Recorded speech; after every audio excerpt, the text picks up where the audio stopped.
What's going on, guys? It's Jimmy here. Welcome to our daily show where we discuss the fourth stimulus package update, stimulus check update, everything going on here in our country, in Washington, D.C., and everything you need to know about on a daily basis.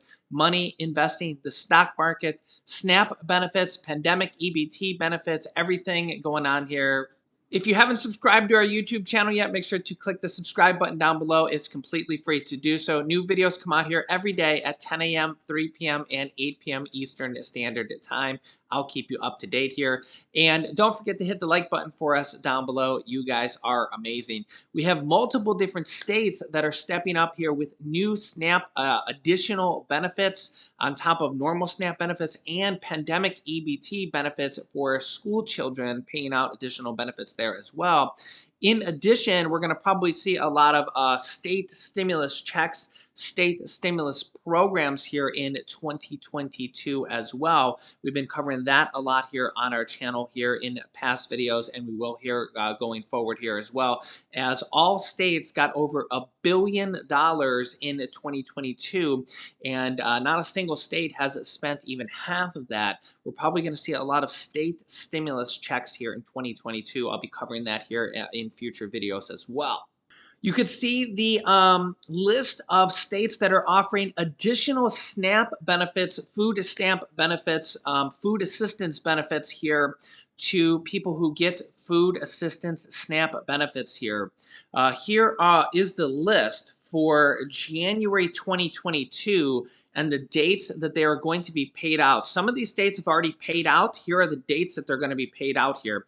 Alabama is February 1st. Alaska already January 3rd through the 31st. Arizona is January 1st through the 4th. California, February 26th. Colorado, January 9th through the 14th. Connecticut, January 19th. Delaware, January 26th. DC, with your state's regular issuance. Georgia, January 27th through the 31st. Guam, January 19th. Hawaii, February 1st. Illinois, January 21st through the 29th. Indiana, January 5th through the 23rd. Iowa, January 5th through the 10th. Kansas, January 15th through the 24th. Kentucky, January 15th through the 19th. Louisiana, January 8th through the 22nd. Maine, January 7th.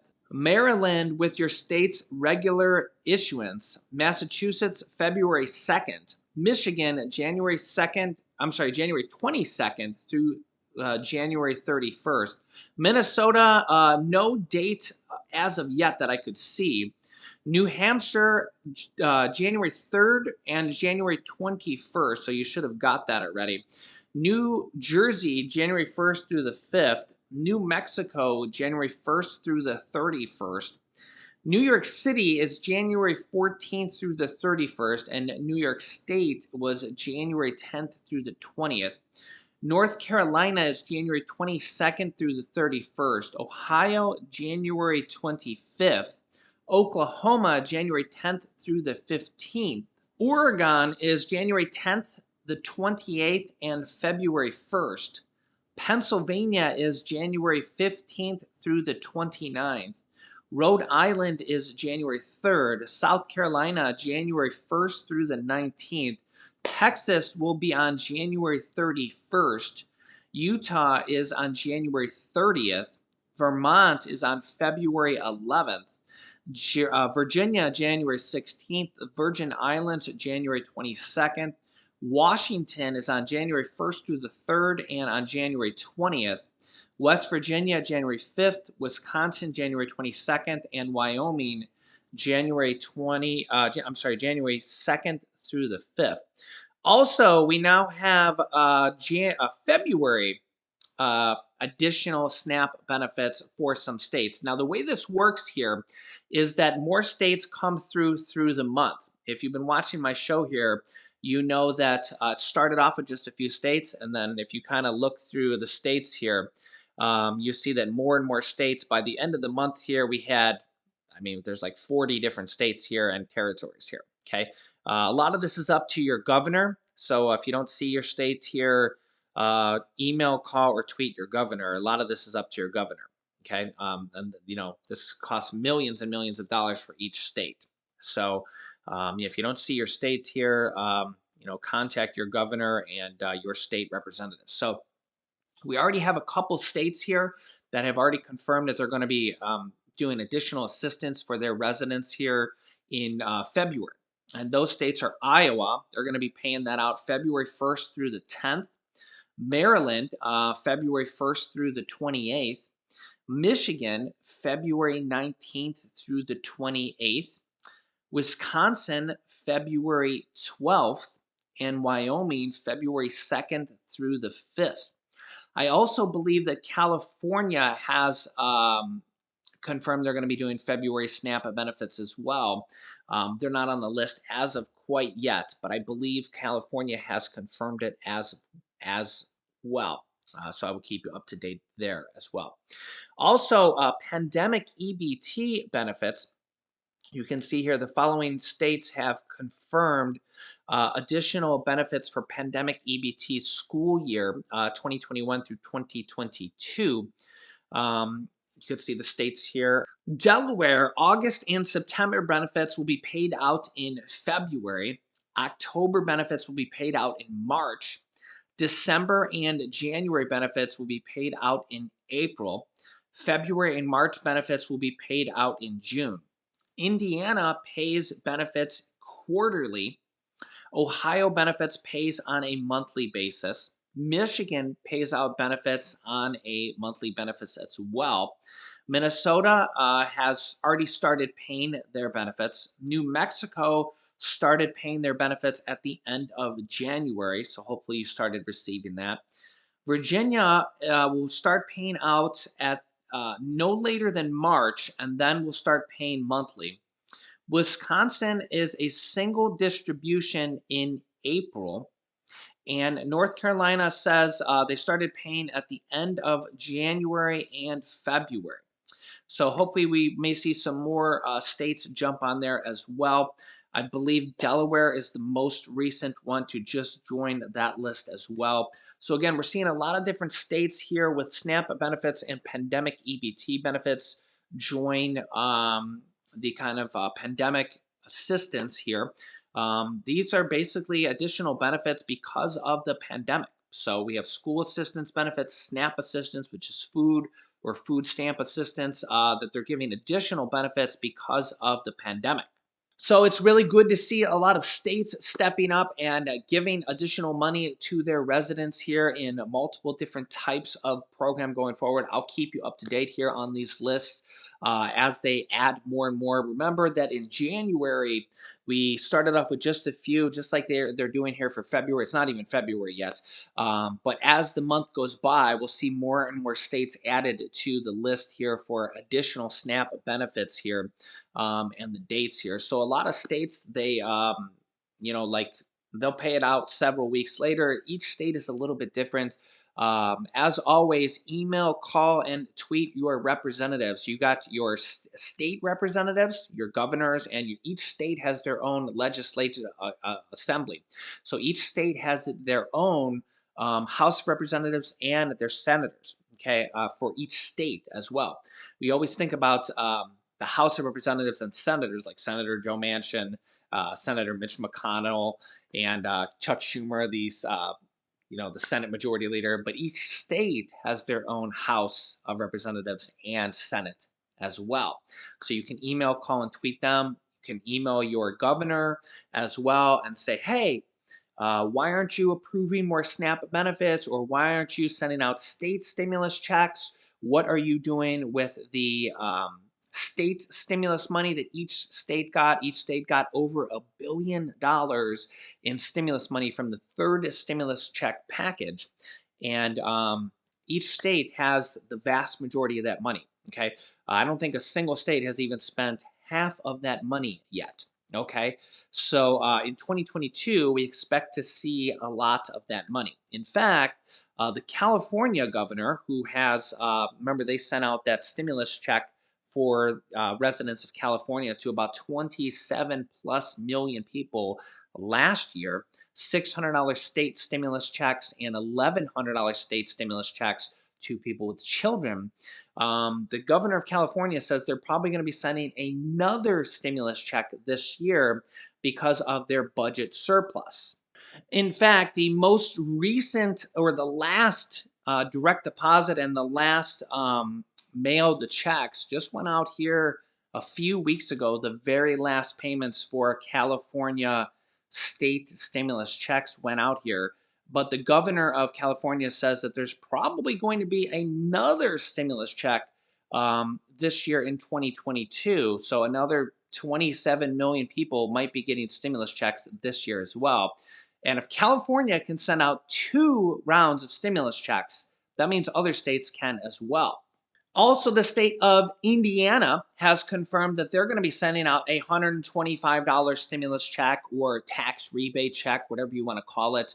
When you file your 2021 tax return, you will be eligible for a $125 check from the state of Indiana. You got to file a state tax return, and you can get a $125 stimulus check from the state of Indiana if you're from Indiana. And again, you got to file a state tax return from Indiana. So just another state here that has confirmed that they're giving money back to their residents. Each state kind of has a different amount, but Indiana has a state surplus as well, and they're giving money back to their residents. And who knows, there could be another one here for 2022 from that state. And again, more and more states are saying that they're having surpluses from their tax revenues and maybe giving more money back to their residents, in addition to the stimulus money that they have and they're sitting on right now in 2022. Also, here is Colorado Senator Michael Bennet talking about multiple different things that they're potentially thinking about passing here in the Senate and going forward here with multiple different stimulus packages. Here he is. Thanks. I just want to say congratulations to you and Connect for Health on this record-breaking achievement. I'm really grateful to be here with my colleague, Senator Hickenlooper, to say a few words and celebrate the more than 198,000 Coloradans who signed up to get covered. As everybody knows, this is a challenging time for healthcare in America. But when I look back over the last 12 years, I also see a lot of progress. When we passed the Affordable Care Act in 2010, it was the biggest step forward for healthcare in America since Lyndon Johnson created Medicare and Medicaid in the 1960s. And here in Colorado, our former governor, John Hickenlooper, led the implementation of the ACA, expanding Medicaid and providing hundreds of thousands of Coloradans with health coverage, many for the first time in their lives. While the Affordable Care Act wasn't perfect, it made an enormous difference in people's lives, and it ended discrimination against people with pre-existing conditions. It lowered costs for millions of families, and it eliminated junk insurance plans and required every plan to meet basic quality standards. But instead of building on the ACA, there are opponents in Washington that have spent the last 12 years working to sabotage it. This couldn't come at a worse time, because when we were hit with we were hit with a once in a century pandemic. And over the past 2 years, the pandemic has exposed how fragile our healthcare system really can be. Thanks to the president and the American Rescue Plan, as Kevin said, we passed just last year, we're finally repairing the damage. And as a result of this bill, 3 out of 4 Coloradans covered under the ACA saw their premiums go down an average of 52%. Compared to a year ago, there are 5 million more Americans with insurance today. That's what progress looks like. But we still have profound challenges ahead. Even as we celebrate a record number of enrollments, we also reported a record number of COVID cases 2 weeks ago. Today, we're averaging in this country over 2,000 deaths a day, disproportionately from communities of color, as we've seen consistently over the last 2 years. And in my view, you can draw a straight line between the country's COVID outcomes, the disparate outcomes that we've had, and our deeply unequal access to healthcare. So we have more work ahead to ensure that every Coloradan and every American has access to affordable quality health insurance.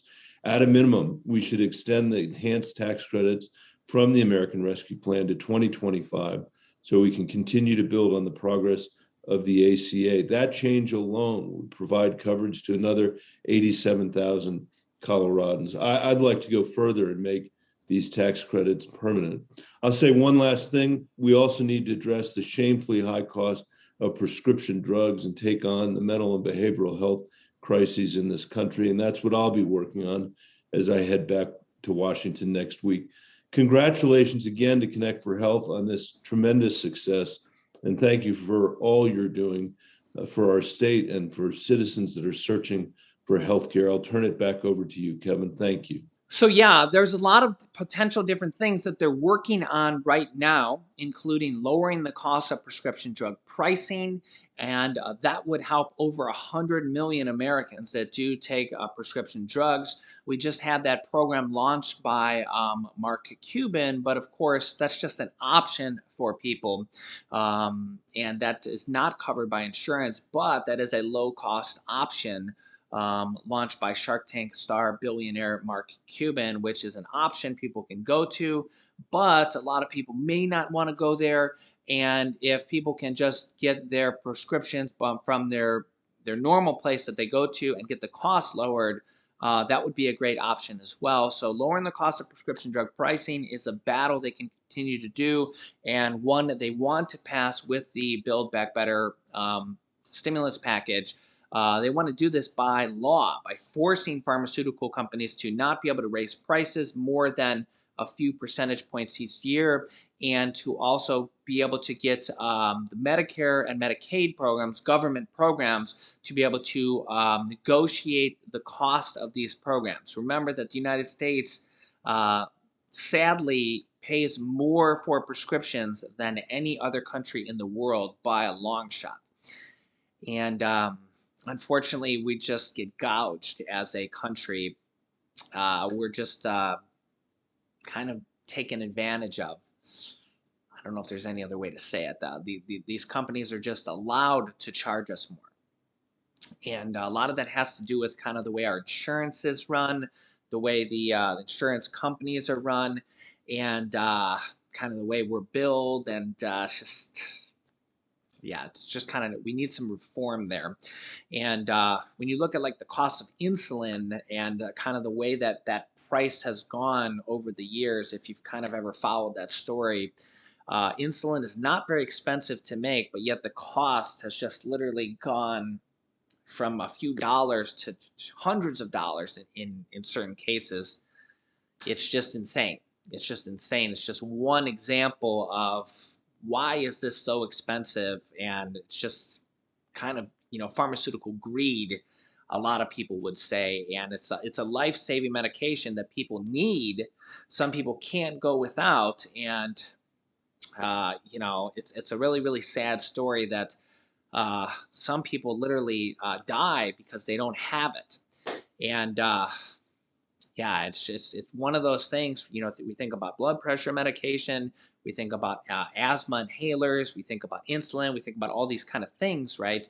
And some people, if you can't afford them, uh, it's just one of those things, right? We also think about the cost of food and all these different things, right? And something needs to be done, right?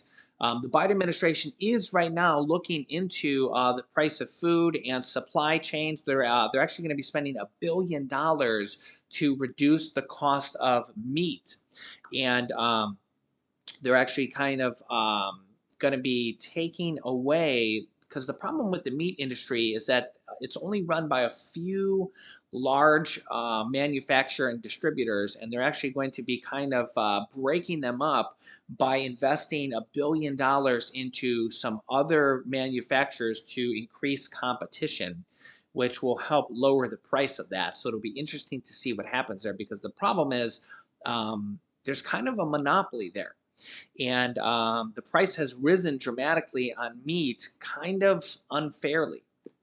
So, and you almost kind of see the same thing with gas as well.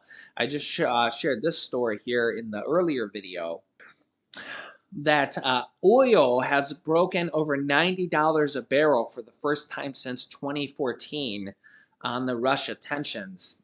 And this is oil that's traded across the world, But the problem is the price of oil dictates the price of gas here as well. And that's why oil is starting, or gas, both, is starting to go up again. Just another thing that American consumers, well, and consumers across the whole world have to pay more money for. And what does that do? It makes us have to spend more money at the pump, spend more money for everything too, because remember that we have to, truckers have to transport goods, transport food, all these different things, right? And inflation is, it has an effect on all these different things. And we just continue to see inflation like this go up on across groceries and pretty much everything we're seeing across everything we have to buy. So we kind of try to gotta get a grasp on all this stuff, and it's a tough battle. It's not just something you can just you know grab and easily handle, right? So I will keep you up to date here on all this stuff. Make sure to click the subscribe button down below and subscribe to our YouTube channel if you haven't yet, so you don't miss out on new videos. It's completely free to do so. New videos come out here every day at 10 a.m., 3 p.m., and 8 p.m. Eastern Standard Time. Don't miss any new videos. I'll keep you up to date with everything stimulus related and everything you need to know about on a daily basis. You can click here to watch my newest video next. And this video is how there's over $100 million that was just approved for low income people and how you can claim your piece of it. So click on one of those videos next. Thanks for watching, guys, and I will see you in the next video.